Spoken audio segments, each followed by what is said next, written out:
everything else. It's like they rather not get the help and be safe than getting the help and all of a sudden somebody coming and breaking their door down. And now we've got an executive order from the president suspending immigration. And we keep hearing about flattening the curve, right, to make sure hospitals aren't overwhelmed. Well, in rural Oregon, it's the opposite problem, because their hospitals aren't seeing many patients at all for anything. And I know there's a lot going on right now, but I'd like to take a minute and talk about Earth Day. Like, how did it even start? The day, not the Earth. We're going to crack into the KGW vault. Here's the story.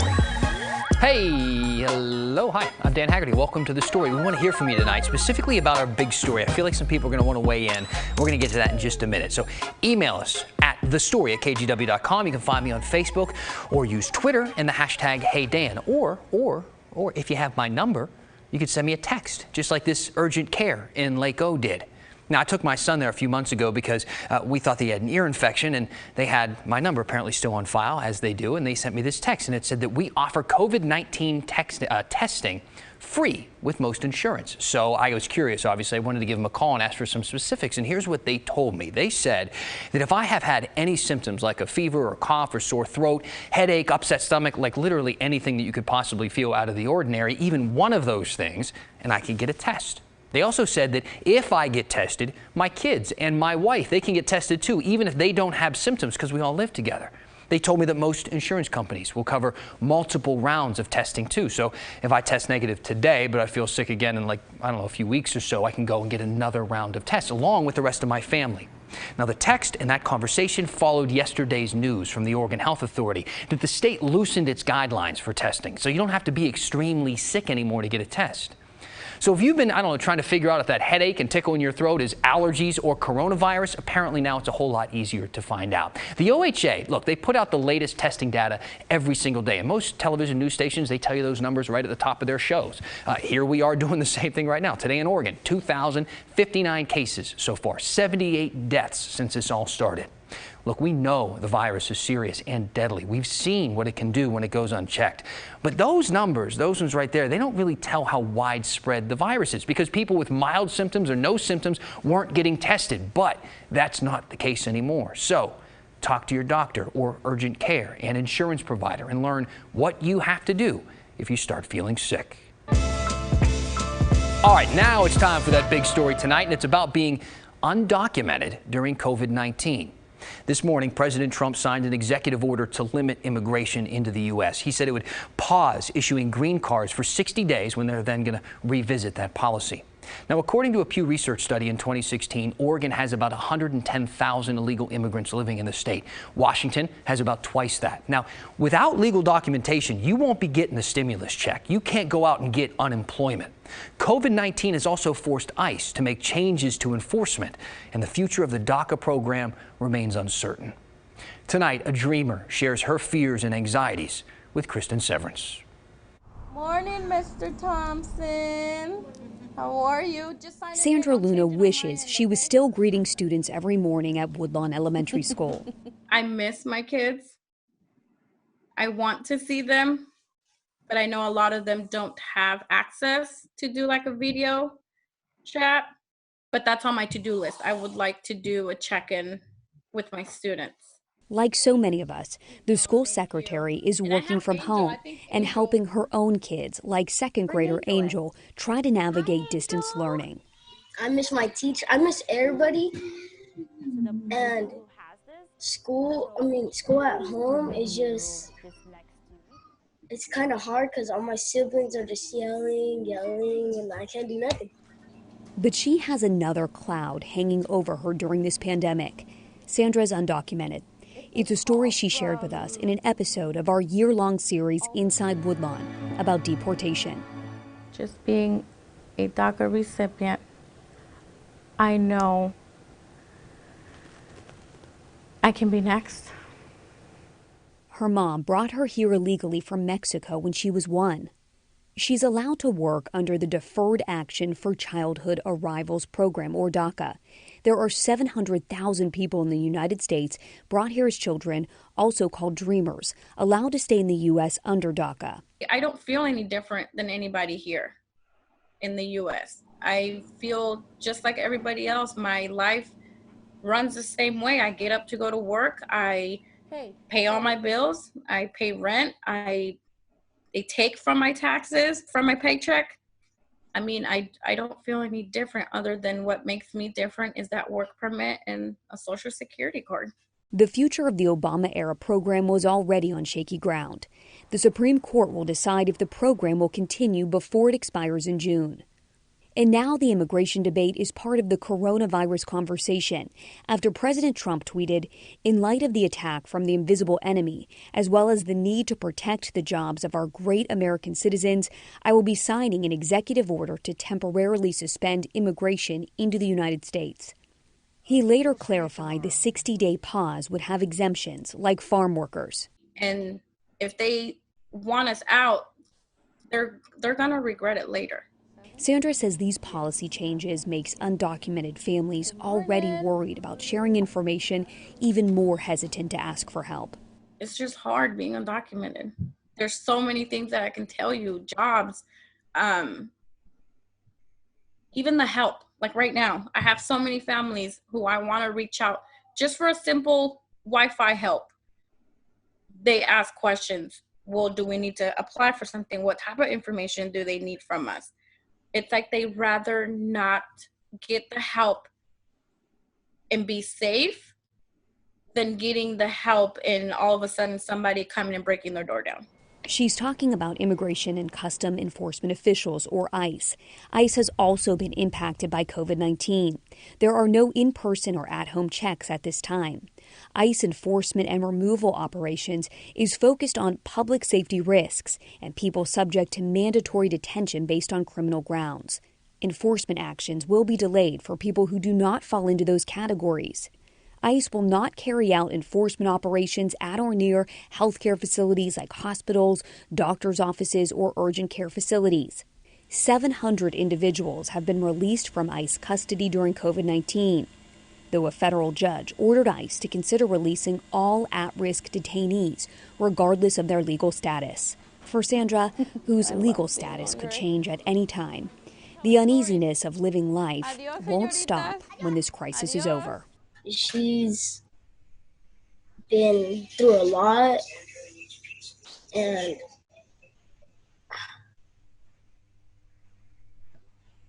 she always has to be strong.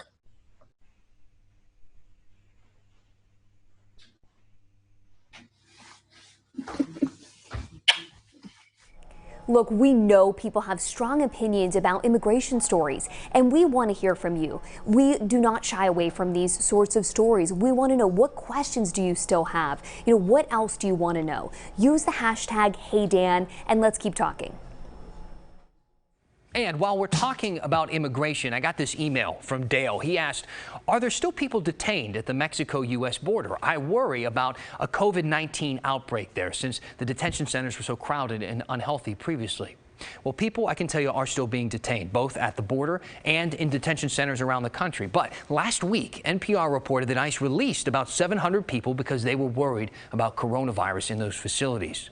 In fact, the number of people being detained for illegally crossing the border is also going down. It's been dropping, actually, for about a year now. In May of 2019, more than 144,000 people were caught crossing the border. Last month, it was less than 30,000. All right, let's head back out to rural Oregon, shall we? We've been paying close attention to the people there who often, I think, feel forgotten by the news stations here in Portland. Now, we focused on Prineville last week and the toll that this all has taken on the town's businesses there, despite having only one positive case in the entire county. We reminded Portlanders that high-speed internet is a luxury and that 25% of students in Crook County trying to learn from home right now do not have reliable access to get online. Well, now we want to tell you about the hospitals in rural parts of our state and their struggles to survive COVID-19, or rather, the lack thereof. I talked to Pat Doris about it earlier today. Okay, Pat Doris joining us now. So let's talk about these rural hospitals. Nobody's coming in. They're not making any money. They're having to lay people off. What is the status right now?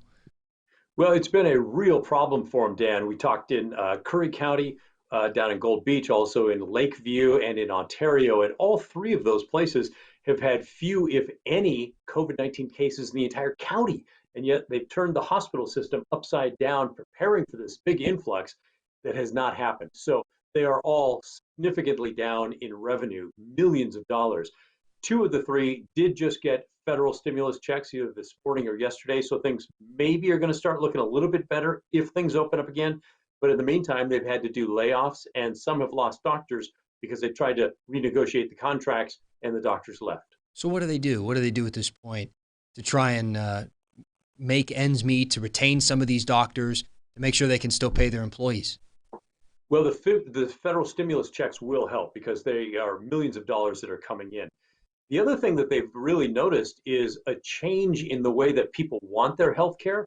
So going forward, it might be a little bit cheaper for them.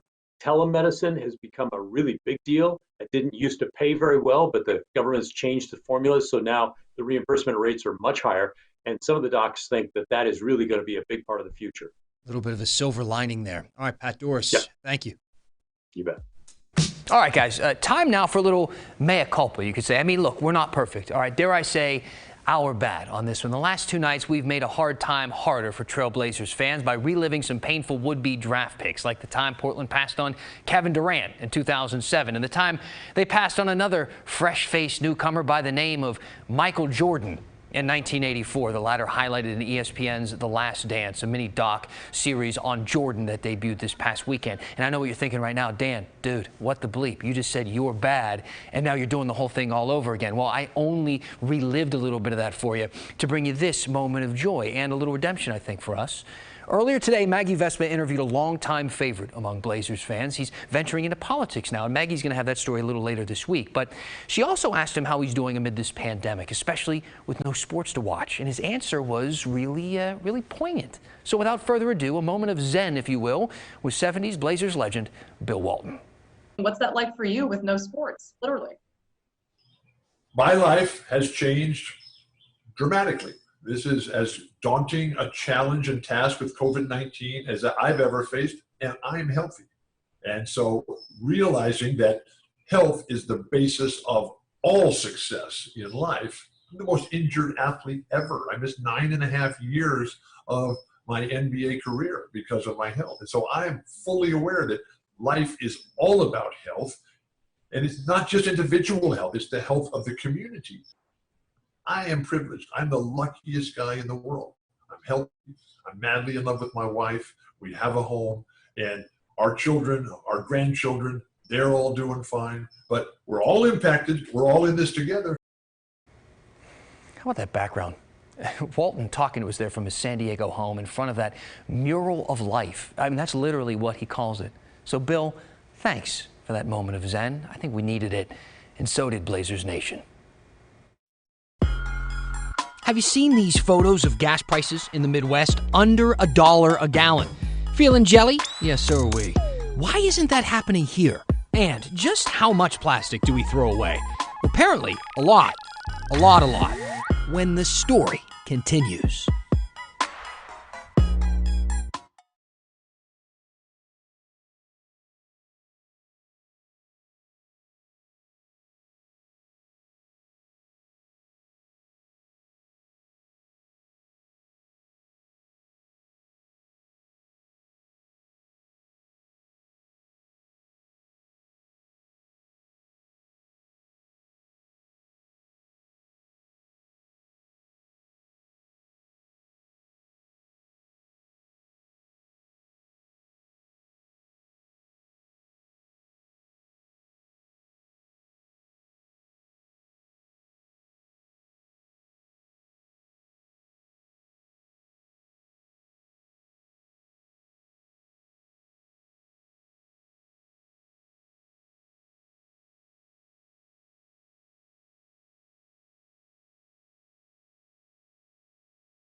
Hey, welcome back. We've been checking Twitter, seeing you guys chime in. Let us know what you're thinking, the thoughts throughout the show. You can ask us questions, use the hashtag HeyDan. Or if maybe Twitter's not your thing, send me a message on Facebook. You can also email thestory@kgw.com. Any way you want to get a hold of us. I had somebody call me today. Talked on the phone with them for like 15 minutes. Give me a call. It's fine. All right, let's talk about something we've been getting a lot of questions about, and that's gas prices. Right now in the U.S., you can actually buy a gallon of gas for under $1 in more than a dozen states. In fact, the average in Wisconsin today is $1.20, and that means that right now some stations there are in the 80s, and you can take that to mean money or the decade. Yet here in Oregon, you're lucky to find anything under $2. In fact, the average in Portland is still over $2.60 a gallon. So what gives? Kevin sent us a tweet and said, "Hey Dan, for the life of me, I can't figure out why gas prices are twice as high in Washington and Oregon than the rest of the country, especially with refineries right here in Washington. I was saying gas taxes are part of it, but it doesn't explain the full $1 or $1.50 a gallon." You're right, it's not all taxes, but it's mainly taxes. Washington has the third highest gas tax in the nation at nearly 68 cents a gallon. And according to ODOT in Portland, we pay a 10-cent city tax, a 36-cent state tax, and an 18-cent federal tax, which adds up to about 64 cents a gallon in taxes. But Oregon also taxes the companies that ship your gas in, and those additional costs add up, but they're kind of difficult to transfer into hard data like dollars and cents. We also require more expensive blends of gas that burn cleaner and are more environmentally friendly. Look, Oregon likes taxing gas. In fact, we were the first state to ever do so back in 1919. And it's a great way to build money for road projects and things like that. Now every state does it. That's why in May, Portland will ask voters to re-up on the 10-cent gas tax. You can decide to extend that tax for another 4 years or let it expire. There's a lot going on right now. We don't need to say that. Some of you might have forgot, though, that today is Earth Day.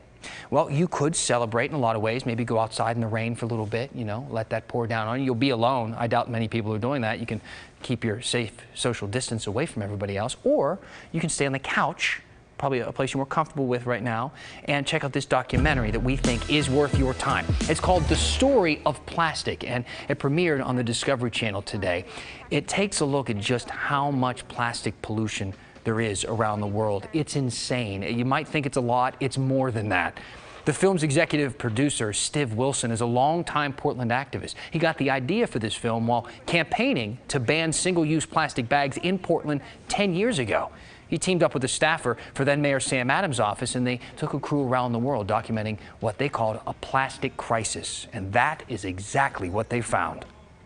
What we found out in the ocean on the surface was that in the Pacific Ocean alone, there are more particles of plastic than there are stars in the Milky Way galaxy. The film is streaming right now on Discovery Go. You can also download it for free group screenings. We got a link for you at kgw.com.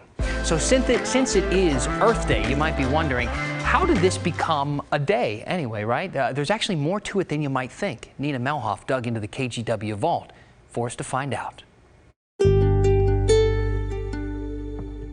In 1969, a blowout at a Union Oil platform spilled close to 100,000 barrels of crude oil into the Santa Barbara Channel.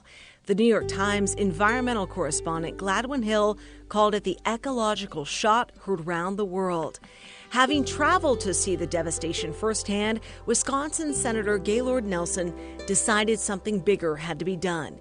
Inspired by the teach-ins against the Vietnam War, Senator Nelson envisioned a day dedicated to environmental awareness, so he teamed up with Congressman Pete McCloskey and student activist Dennis Hayes to push the Earth Day movement forward.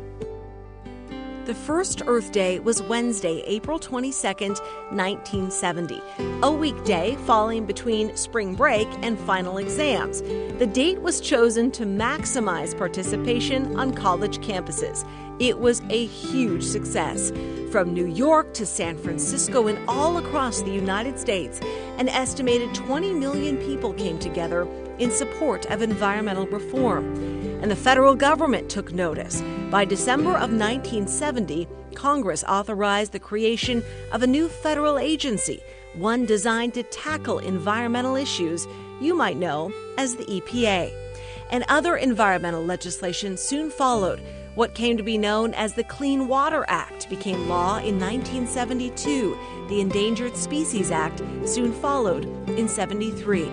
Today, Earth Day is celebrated around the world as a way to promote environmental awareness and a reminder that all of us can protect the Earth in our everyday lives.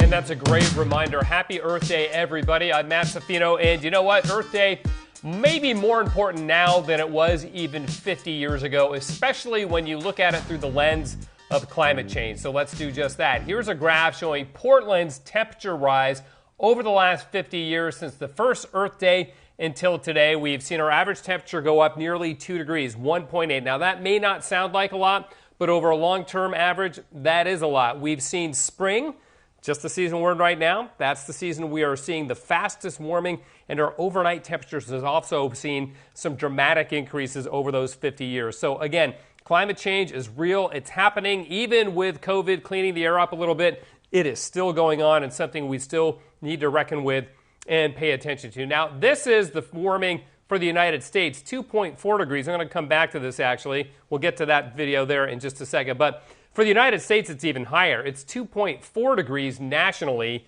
in terms of the warming since the very first Earth Day back in 1970. Some of the biggest gains that we've seen in cities have been in the Southwest. Reno, Nevada, Portland 1.8 degrees, Reno 7.4 degrees, Las Vegas 5.5 degrees. Really incredible that we have seen those kinds of rises. Now, in this time of COVID, of course, we have cleared the air, and it's important. And what that shows us is that we can have a dramatic impact on our environment if we all put our minds to it and work together. This is kind of a short-term, global example to exactly that. I mean, they're seeing the horizon in the Himalaya in places like Delhi, India for the first time in almost, ever.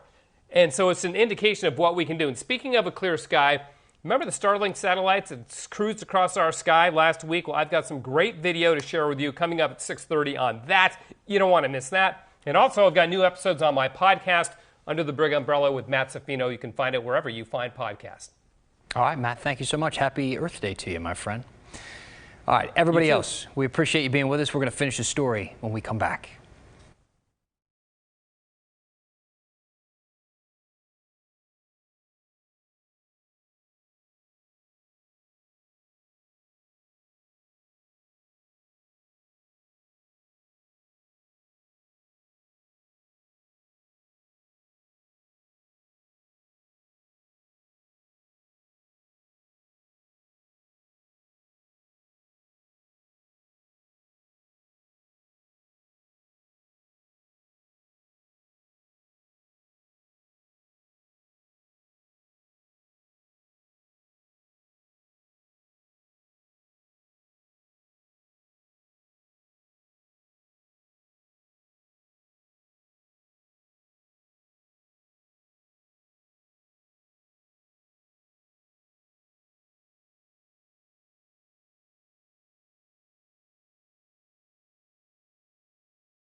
All right, we're going to leave you on this Earth Day with a little tour inside the Portland Japanese Gardens. Now, like everything else, they are closed right now, but they let our photojournalist Ken McCormick inside for a little bit so that we can show you kind of what everyone else is missing as everything starts to bloom there.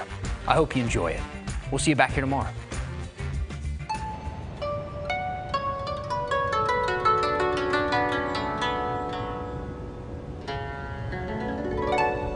Garden is closed right now. But in the meantime, it's a beautiful spring. And it's spring this year, though. It's a much earlier. It's a drier and warmer. So that makes you can see the all those plants responding in a very different way than usual year. My name is Sadafumi Uchiyama. I'm the garden curator of the Portland Japanese Garden.